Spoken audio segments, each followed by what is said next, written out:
कैसे है बच्चों? Good morning. आज 10th क्लास के इकोनॉमिक्स का पहला चैप्टर यानी कि अर्थशास्त्र का पहला चैप्टर हम लोग पढ़ेंगे।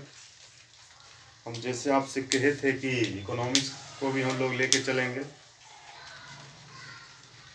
चलिए हम लोग आज इकोनॉमिक्स का पहला चैप्टर स्टार्ट करते हैं, लेकिन उससे पहले आपको कह दूं कि आप चैनल को लाइक करें, शेयर करें और सब्सक्राइब करें। जब तक आप सब्सक्राइब नहीं कीजिएगा तो आपके पास वीडियो अवेलेबल नहीं होगा, इसलिए सब्सक्राइब करना जरूरी है और उसको शेयर भी करें ताकि हर व्यक्ति को उपलब्ध हो जाए, हर बच्चे को। आइए तो हम लोग इकोनॉमिक्स में हम लोग पढ़ते हैं। पहला चैप्टर आपका है अर्थव्यवस्था। इकोनॉमिक्स या अर्थशास्त्र होता है क्या? अर्थशास्त्र होता है जिसमें आर्थिक गतिविधि का अध्ययन करते हैं। आर्थिक गतिविधि का मतलब हुआ जिसमें रुपया पैसा लेन देन उससे संबंधित उसके बारे में जो अध्ययन करते हैं, यानी कि आर्थिक गतिविधि का अध्ययन, उसका पलायन जो होता है रुपया पैसा का, तो उसका जब अध्ययन करते हैं जिस विषय वस्तु में, उसी को अर्थशास्त्र कहा जाता है। और ये जो अर्थशास्त्र पुस्तक है इसके पिता कहा जाता है एडम स्मिथ को। ठीक, तो इसमें सिर्फ इतना ध्यान रखेंगे कि अर्थशास्त्र होता है आर्थिक गतिविधि के अध्ययन को अर्थशास्त्र कहा जाता है तथा इसके पिता एडम स्मिथ को कहा जाता है। लेकिन आपके सिलेबस के अंदर पहला टॉपिक है अर्थव्यवस्था। अर्थव्यवस्था क्या होता है बच्चे? ध्यान से देखिए, आपके बोर्ड में परिभाषा लिखा हुआ है, लेकिन पहले समझने का कोशिश कीजिए, ठीक ना? उसके बाद आप उतना उतार लेंगे। लेकिन ज़्यादातर मेहनत है, ज़्यादातर आप समझने का प्रयास करें, क्योंकि वो अति आवश्यक है। जो चीज़ आप समझ जाएंगे ना तो आप फिर कभी नहीं भूलेंगे, इसलिए समझना जरूरी है। रटने का कोशिश नहीं करेंगे, समझ रहे ना बच्चों? कब तक रटेंगे? एक रटने का सीमा होता है, इसलिए रटने का कोशिश नहीं करेंगे, उसको समझना अति आवश्यक है। समझे बच्चों? रटिए नहीं, रटने वाला चीज आप बिल्कुल नहीं करना है। अर्थव्यवस्था क्या होता है? नाम से ही स्पष्ट है, अर्थ अव्यवस्था। किसका व्यवस्था? अर्थ का। अर्थ का मतलब क्या? रुपया पैसा का व्यवस्था। तो रुपया पैसा का व्यवस्था करेंगे, लेकिन किस लिए? रुपया पैसा की व्यवस्था करेंगे तो किसके लिए? अपने जीवन के मूलभूत आवश्यकताओं की पूर्ति के लिए जिस संसाधन का प्रयोग करेंगे, किसके पूर्ति के लिए? अपने मूलभूत आवश्यकताओं की पूर्ति के लिए जिस भी संसाधन का प्रयोग करेंगे। संसाधन का मतलब जो हमारे दैनिक जीवन में जो आवश्यक हो, रोटी का आवश्यकता हो सकता है, कपड़ा का आवश्यकता हो सकता है, मकान का आवश्यकता होता है, और हमारी मूलभूत आवश्यकताएं हो सकती है। ठीक, हो सकता है हमको इच्छा है घूमने का, विदेश घूमने का, अपने स्वदेश घूमने का, तो जो भी आवश्यकता है तो वो किसके माध्यम से होगा? रुपया के माध्यम से होगा। इसलिए अर्थव्यवस्था यानी कि रुपया की व्यवस्था क्या होती है, उसी बात को हम लोग समझेंगे। तो अर्थव्यवस्था क्या यहाँ लिखे है परिभाषा? अर्थव्यवस्था का अर्थ किसी राष्ट्र के संपूर्ण व्यवहार से है। किसी राष्ट्र के संपूर्ण व्यवहार से, यानी कि जिसके अंदर पूरे राष्ट्र यानी कि उसी अर्थव्यवस्था के इर्द गिर्द पूरा राष्ट्र जो है बंधे हुए है, जिसके आधार पर मानव अपनी आवश्यकताओं की संतुष्टि के लिए संसाधन का प्रयोग करते हैं। किसके आधार पर? इसी अर्थव्यवस्था के आधार पर, यानी कि रुपया पैसा के आधार पर जो है मानव अपनी आवश्यकताओं की संतुष्टि के लिए, अपनी आवश्यकताओं की संतुष्टि के लिए मतलब हम संतुष्ट कैसे होंगे? तो अपनी आवश्यकताओं की संतुष्टि के लिए जिस संसाधन का प्रयोग करते हैं वही क्या कहलाएगा? अर्थव्यवस्था कहलाता है। ठीक है ना? अर्थव्यवस्था का अर्थ हो गया किसी राष्ट्र के संपूर्ण व्यवहार से होता है जिसके आधार पर मानव अपनी आवश्यकताओं के संतुष्टि के लिए संसाधन का प्रयोग करते हैं, वही अर्थव्यवस्था कहलाता है। तो अर्थव्यवस्था 3 प्रकार के होते हैं। अर्थव्यवस्था 3 प्रकार के, एक होता है आपको पूंजीवादी अर्थव्यवस्था, दूसरा समाजवादी अर्थव्यवस्था, तीसरा मिश्रित अर्थव्यवस्था। लेकिन अर्थव्यवस्था का प्रकार के क्षेत्र और भी होते हैं, जैसे एक होता है अविकसित अर्थव्यवस्था, उसके बाद विकासशील अर्थव्यवस्था और विकसित अर्थव्यवस्था। उस आधार पर भी अर्थव्यवस्था के प्रकार होते हैं। लेकिन हम लोग को पढ़ना है आपके सिलेबस के अनुसार अर्थव्यवस्था 3 प्रकार के होते हैं। कौन कौन आपको लिखा हुआ बोर्ड पर? यहाँ पूंजीवादी अर्थव्यवस्था या इसी का नाम है बाजार अर्थव्यवस्था या स्वतंत्र अर्थव्यवस्था। दूसरा आपका समाजवादी अर्थव्यवस्था या इसी को बोलते हैं राज केंद्रित नियोजित अर्थव्यवस्था। तीसरा है मिश्रित अर्थव्यवस्था। ये क्या होता है बच्चों समझिए। पूंजीवादी अर्थव्यवस्था आपके एग्जाम के दृष्टिकोण से ये तीनों परिभाषा इंपॉर्टेंट है। आपके एग्जाम में कोई ना कोई एक परिभाषा एग्जाम में टपक जाता है, इसीलिए ध्यान से देखिए। पूंजीवादी अर्थव्यवस्था, नाम है स्पष्ट पूंजीवादी। तो ये क्या होता है? पूंजीवादी अर्थव्यवस्था समझिए बच्चों, वैसी अर्थव्यवस्था जिसमें उत्पादन के साधन पर किसी खास एक निजी व्यक्ति किसी खास एक निजी व्यक्ति का अधिकार होगा, उसी को बोलेंगे हम लोग क्या, पूंजीवादी अर्थव्यवस्था।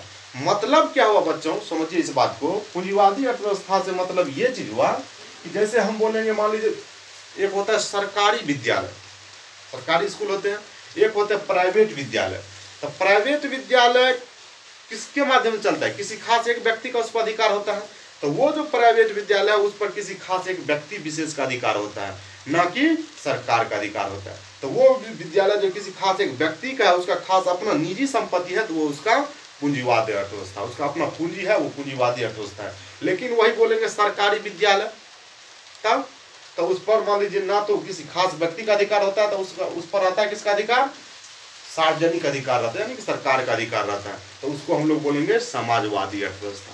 दोनों परिभाषा एक साथ देखिए। पूंजीवादी में वैसी अर्थव्यवस्था जिसमें उत्पादन के साधन पर किसी खास एक व्यक्ति का, किसी खास एक निजी कंपनी का, किसी खास एक पर्सन यानी किसी खास एक व्यक्ति का अधिकार होगा, तो उसको बोलेंगे पूंजीवादी है। लेकिन समाजवादी अर्थव्यवस्था में क्या होता है, वैसी अर्थव्यवस्था जिसमें उत्पादन के साधन पर सरकार या समाज या सार्वजनिक अधिकार हो, या तो सरकार का अधिकार रहेगा या समाज का अधिकार रहेगा, वो क्या कहलाएगा, समाजवादी अर्थव्यवस्था। जैसे देखिए हम उदाहरण समझाएं, प्राइवेट विद्यालय और सरकारी विद्यालय। तो प्राइवेट विद्यालय हो जाएगा पूंजीवादी अर्थव्यवस्था, क्यों, क्योंकि उस पर किसी खास एक व्यक्ति का अधिकार है। लेकिन समाजवादी अर्थव्यवस्था क्या है, जैसे सरकारी विद्यालय, तो उस पर पूरे समाज का अधिकार है, समाज के पूरे अधिकार यानी कि सरकार का अधिकार है, तो वो सार्वजनिक समाजवादी अर्थव्यवस्था। एक और उदाहरण हम लोग लेते हैं, जैसे हम लोग बोलेंगे कोई अपने घर पर अपना निजी मंदिर बनाए हुए, कोई अपने घर पर अपना निजी मंदिर बनाए हुए है, तो वो हो जाएगा उसके लिए क्या, पूंजीवादी अर्थव्यवस्था। लेकिन अगर पूरे समाज मिलकर के कोई मंदिर या मस्जिद बनाया है, तो वो क्या कहलाएगा, वो हो जाएगा आपका समाजवादी अर्थव्यवस्था। क्यों, उस मंदिर में सभी को जाने का अधिकार है, यानी कि उस मंदिर पर सभी का अधिकार है, सब मिल के बनाया है उस मंदिर या मस्जिद, तो इसका मतलब उस पर सार्वजनिक अधिकार है। तो वो पूंजीवादी हो सकता है, नहीं हो सकता, क्योंकि उस पर किसी खास एक व्यक्ति का अधिकार नहीं है, पूरे समाज का अधिकार है। समझ ना बात को, तो उसको बोलेंगे हम लोग क्या, समाजवादी अर्थव्यवस्था। बात को पकड़ लिए ना। तो पूंजीवादी अर्थव्यवस्था वैसी अर्थव्यवस्था जिसमें उत्पादन के साधन पर किसका अधिकार हो, किसी खास एक व्यक्ति विशेष का अधिकार हो, तो उसको बोलेंगे पूंजीवादी अर्थव्यवस्था। इस तरह का प्रावधान किन किन देशों में ज्यादातर देखने के लिए मिलता है, तो सबसे ज्यादा इंपोर्टेंट आपका अमेरिका में मिलता है, ब्रिटेन को एक और नाम है ब्रिटेन का एक और नाम क्या है, ब्रिटेन का एक और नाम है इंग्लैंड, ब्रिटेन या इंग्लैंड, जापान, कनाडा, दक्षिण कोरिया, जर्मनी, ऑस्ट्रेलिया। आपके सामने एग्जांपल है, ये सारा जो है अमेरिका, ब्रिटेन, जापान, कनाडा, दक्षिण कोरिया, जर्मनी, ऑस्ट्रेलिया, ये सभी जगह पूंजीवादी अर्थव्यवस्था है। ठीक, आप समझ सकते हैं पूंजीवादी। अमेरिका क्या करता है, ये वही अपना पूंजी इन्वेस्ट करता है जहां इसको लाभ आता है, दूसरे को इसे नहीं देखता है।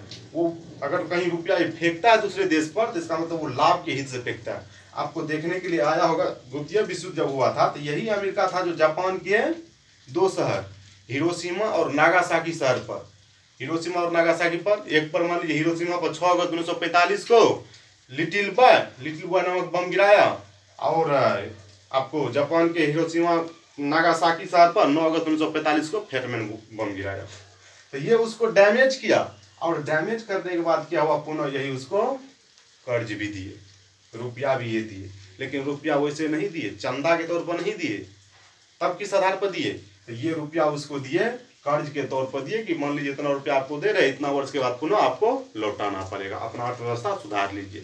ठीक है ना, तो ये पूंजीवादी अर्थव्यवस्था था, इसलिए अपना पूंजी इस पर इन्वेस्ट किया। तो पूंजीवादी अर्थव्यवस्था के अंतर्गत क्या क्या हो गया, अमेरिका हो गया, ब्रिटेन हो गया, जापान हो गया, कनाडा हो गया, दक्षिण कोरिया हो गया, जर्मनी हो गया, ऑस्ट्रेलिया हो गया। ठीक, तो ये उसको अपना कर्ज दिया अमेरिका जापान को। एक होता है दान या चंदा, तो वो एक पक्षीय हस्तांतरण होता है। एक पक्षीय हस्तांतरण मतलब किसी भिखारी को चंदा दे दिए तो उसको दे दिए, फिर उसे ले नहीं सकते, वो दान दे देना या चंदा दे देना। आइए अगला, समाजवादी अर्थव्यवस्था भी तुरंत बताएं, वैसी अर्थव्यवस्था जिसमें उत्पादन के साधन पर किसका अधिकार हो, सरकार का अधिकार हो या समाज का अधिकार हो या सार्वजनिक अधिकार हो, वो हो जाएगा क्या, समाजवादी अर्थव्यवस्था। इसके अंतर्गत कौन कौन देश आता है, चीन आता है, क्यूबा आता है, रूस आता है, उत्तरी कोरिया आता है। कौन कौन, चीन, क्यूबा, रूस का एक और नाम है सोवियत संघ, इसको भी बोलते हैं। ठीक, उत्तरी कोरिया आप जानते होंगे, अमेरिका के नाक में दम कर दिया ये उत्तरी कोरिया के राष्ट्रपति किम जोंग है, वही जो जो बाल का डिजाइन रहता है, कटोरा डिजाइन कटाए हुए हैं, वही उत्तरी कोरिया के किम जोंग है। ये जो है वहाँ कह देगा कि रात में दिन है, तो सब व्यक्ति को वहाँ के व्यक्ति को मानना पड़ेगा कि रात में दिन है। अगर कहे रात में जगना है, दिन को सोना है, तो ये वहाँ इस तरह का पालन वहाँ व्यक्ति को करना पड़ जाता है। इतना तानाशाह शासन वहाँ कर रहे हैं। ठीक, आइए, समाजवादी अर्थव्यवस्था का उदय जो है सर्वप्रथम कहाँ हुआ? रूस में हुआ। समाजवादी अर्थव्यवस्था का उदय सर्वप्रथम रूस में। भारत को जब जब परिस्थिति आई, विकट परिस्थिति आई, तो उस परिस्थिति में सामाजिक भावना के तौर पर हमेशा खड़े रहे कौन? ये रूस हमेशा खड़े रहे। इसलिए समाजवादी अर्थव्यवस्था का उदय सर्वप्रथम कहाँ हुआ? रूस में। एक स्टार पॉइंट आपको यहाँ भी था बच्चों, विश्व में अधिकांश विकसित देशों में पूंजीवादी अर्थव्यवस्था है। आपको जितना भी विकसित देश है ना, उसमें पूंजीवादी अर्थव्यवस्था देखने को मिलेगा। विकसित देश मतलब क्या? जो पूर्ण रूप से विकास कर लिया है, हर क्षेत्र में विकास कर लिया, वो हो गया विकसित। एक होता अविकसित। अविकसित मतलब क्या? वहाँ कुछ भी विकास देखने के लिए नहीं मिल रहा है ना। तो वहाँ मान लीजिए स्कूल का व्यवस्था है, ना अस्पताल का व्यवस्था है, ना बिजली का व्यवस्था है, तो अविकसित है पूर्ण रूप से। ये सारा व्यवस्था देखने के लिए नहीं मिल रहा है। एक होता विकासशील। विकासशील का मतलब जो विकास के पथ पर अग्रसर है, यानी कि चल रहे हैं। जैसे भारत अभी विकास के पथ पर अग्रसर है, वो विकासशील। एक होता है विकसित, जो सभी क्षेत्र में विकास कर लिया। तो जहाँ ये विकसित अर्थव्यवस्था वही विकसित अर्थव्यवस्था देखने को मिलेगा। ये पूंजीवादी अर्थव्यवस्था वहां देखने के लिए मिलता है जो पूर्ण रूप से विकसित कर गया है। तो वही यहाँ आपको स्टार पॉइंट है। विश्व के अधिकांश विकसित देशों में कौन अर्थव्यवस्था देखने को मिलेगा? पूंजीवादी अर्थव्यवस्था। समाजवादी भी आप समझ गए, तो इसमें ध्यान रखिएगा समाजवादी कहाँ कहाँ है? चीन, क्यूबा, रूस, उत्तरी कोरिया। आपके एग्जाम में ऑब्जेक्टिव जो आएगा, ये उदाहरण आता है, उठा करके दे देगा कि चीन में किस तरह का अर्थव्यवस्था है, तो समाजवादी अर्थव्यवस्था है। उठा करके दे देगा कि अमेरिका में कृषि अर्थव्यवस्था है, तो पूंजीवादी अर्थव्यवस्था। आइए मिश्रित अर्थव्यवस्था की ओर चलते हैं हम लोग। मिश्रित अर्थव्यवस्था क्या है? वैसी अर्थव्यवस्था जिसमें उत्पादन के साधन पर सरकार का भी अधिकार हो, और किसी खास एक निजी कंपनी या किसी खास एक निजी व्यक्ति का भी अधिकार हो। यानी कि दोनों का अधिकार हो, सरकार का भी और निजी कंपनी या निजी व्यक्ति का भी अधिकार हो, तो उसे बोलेंगे क्या? मिश्रित अर्थव्यवस्था। जैसे LIC GIC क्या है? किसी कंपनी का भी अधिकार है और उस पर सरकार का भी अधिकार है। सहारा यानी कि गैर सरकारी संस्था जो भी है ना, वो सारा, जैसे सहारा आ गया, तो सहारा पर क्या है? सरकार का भी अधिकार है और उसके जो मालिक हैं उसका भी अधिकार है।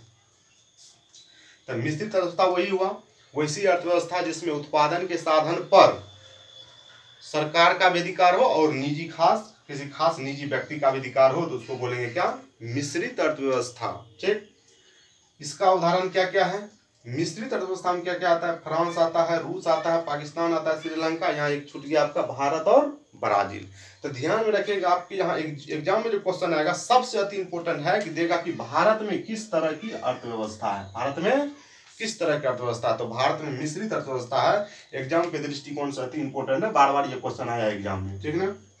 आइए एक स्टार लें, यानी कि मिश्रित अवस्था देखने के लिए आपको कहाँ का मिला? भारत में मिला, ब्राजील में मिला, फ्रांस में मिला, रूस में मिला, पाकिस्तान, श्रीलंका, इंडोनेशिया और है देश। ठीक, यानी कि भारत के अधिकांश पड़ोसी देशों में हम लोग को देखने के लिए मिलता है मिश्रित अर्थव्यवस्था। जैसे भारत के पड़ोस में है पाकिस्तान हो गया, श्रीलंका हो गया, इंडोनेशिया हो गया, वहाँ मिश्रित अर्थव्यवस्था देखने के लिए मिलेगा। तो एक चीज हम लोग देखें, क्या रूस को देख रहे हैं मिश्रित अर्थव्यवस्था में भी, समाजवादी अर्थव्यवस्था में भी। रूस समाजवादी अर्थव्यवस्था का भी पालन करता है और आकर के यहाँ मिश्रित अर्थव्यवस्था पर भी निर्भर हो गया रूस। ठीक, एक स्टार पॉइंट है। मिश्रित अर्थव्यवस्था बराबर एक और परिभाषा हम लोग दे सकते हैं मिश्रित अर्थव्यवस्था का। क्या परिभाषा दे सकते हैं? जब हम ये कह दे कि पूंजीवादी अर्थव्यवस्था और समाजवादी अर्थव्यवस्था को सम्मिलित रूप से क्या बोल सकते हैं? मिश्रित अर्थव्यवस्था। जहाँ पूंजीवादी भी हो और समाजवादी भी, दोनों चीज जहाँ देखने को मिलेगा जिस देश में, उसको बोलेंगे हम लोग क्या?